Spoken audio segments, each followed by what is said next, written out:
Audio Jungle। आदाब, सत श्री अकाल, नमस्कार। न्यूज़ प्लस वन से मैं शगुफा परवीन। हम आपको बताएं न्यूज़ प्लस वन की कुछ खास खबरें। अखिल भारतीय क्षत्रिय महासभा ट्रस्ट गाजियाबाद में एक प्रेस कॉन्फ्रेंस का आयोजन किया गया है, जिसमें रामजी लाल सुमन के द्वारा राणा सांगा जी का जो अपमान किया है उसको किसी भी प्रकार से राजपूत समाज बर्दाश्त नहीं कर सकता है। और अगर समाजवादी पार्टी ने इसको पार्टी से निष्कासित नहीं किया तो देश के सभी राजपूत समाज के लोगों द्वारा इस पार्टी से अपना नाता तोड़ दिया जाएगा।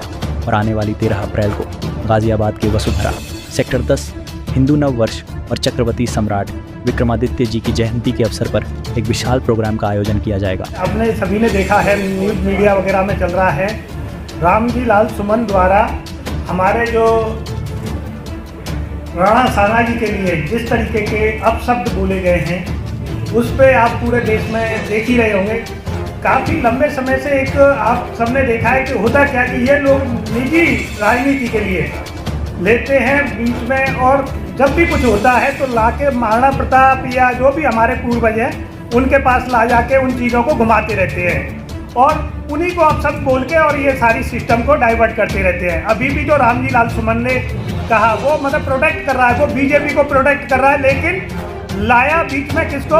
राजपूत समाज के जो महापुरुष हैं राणा सांगा जी, उनको ले आया, जबकि उसका उनसे कोई लेना देना नहीं था।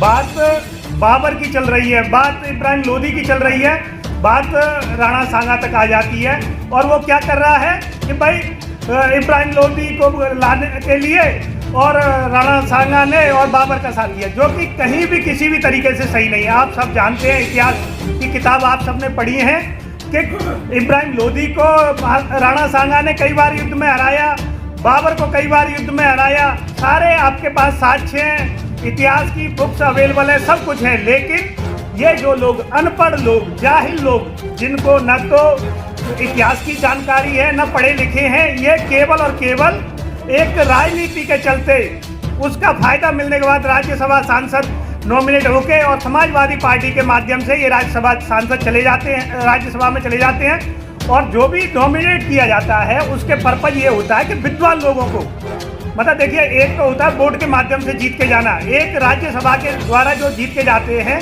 उन लोगों को क्या है, किसी न किसी के विषय के बारे में अच्छे ज्ञाता होते हैं, उन लोगों को भेजा जाता है कि वो जाके अपनी बात वहाँ रखें। पर ये काहे के ज्ञाता है भाई? इनको तो न तो इतिहास की जानकारी है न कुछ भी है, ले रहे हैं और उल्टा सीधा बोल के राणा सांगा जी के बारे में अब शब्द बोल देते हैं। और इससे क्या पूरे देश का माहौल इन्होंने खराब कर दिया। भाई एक चीज़ मेरे को आप बताइए, पूरा देश जो भी राजनीति करना चाहता है राजनीति करिए, हमारा कोई किसी से कोई द्वेष नहीं है, किसी चीज़ का हमारा कोई इंटरफेयर नहीं है। बीजेपी को आपको गाली देनी है, कांग्रेस को देनी है, अन्य पार्टियों को गाली देनी दीजिए, पर कोई भी हमारे महापुरुषों को अगर गाली देगा तो वो बर्दाश्त नहीं होगा।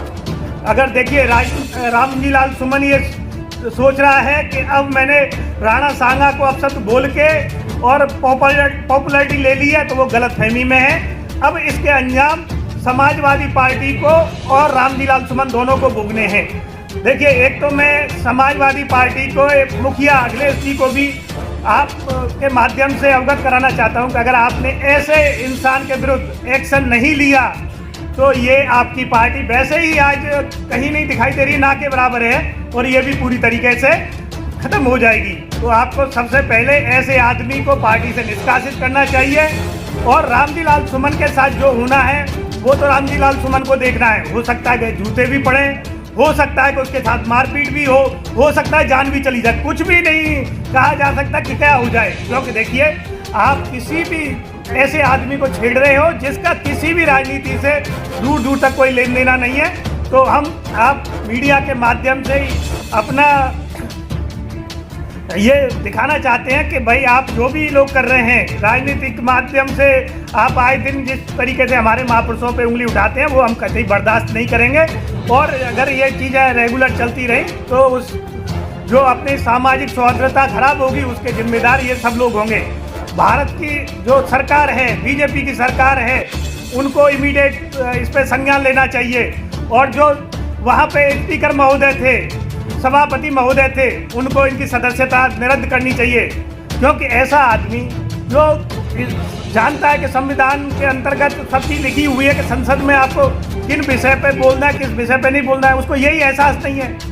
वो कुछ भी अनूप शनूप बात कर रहा जा रहा है और वहाँ उसको रोका भी जा रहा है, तब भी वो नहीं मान रहा है। तो हम यही कहेंगे भारत सरकार से और सभी से कि ऐसे आदमी के विरुद्ध सख्त सख्त कार्रवाई की जाए, क्योंकि ये दिमाग से अब पैदल हो चुका है, इसका दिमाग काम नहीं कर रहा है। तो मैं आपको यही कह रहा हूँ कि भैया इस चीज़ पे जितना ज़्यादा हो, पूरा समाज पूरा देश आज बौखला गया है, क्योंकि अगर इस पे नहीं कंट्रोल किया गया तो कहीं भी एक बहुत बड़ा माहौल ख़राब हो सकता है देश के अंदर।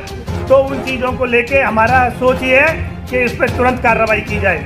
साथ के साथ हमारा जो प्रोग्राम का था उसमें हमारा पहले के और कई प्रोग्राम निर्धारित थे जो प्रेस कॉन्फ्रेंस को लेके थे।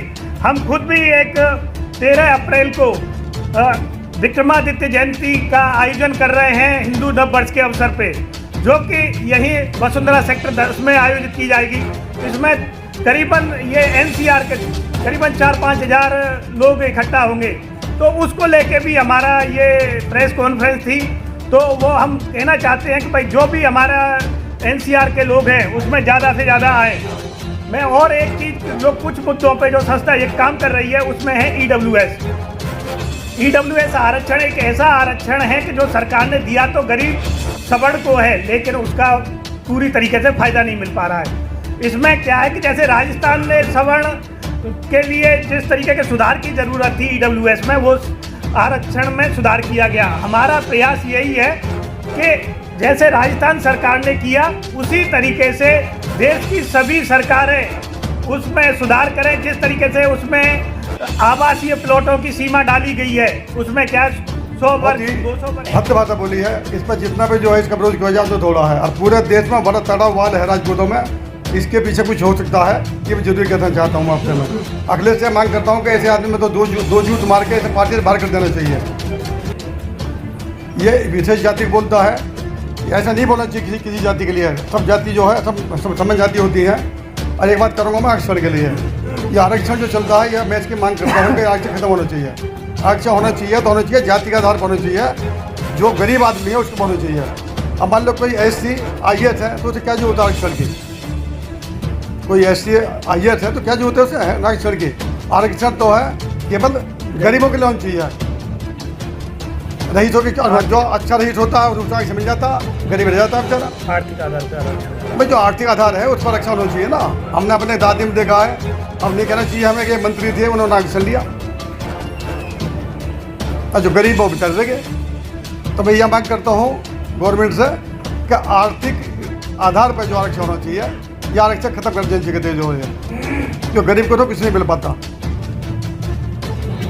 और कभी भी किसी भी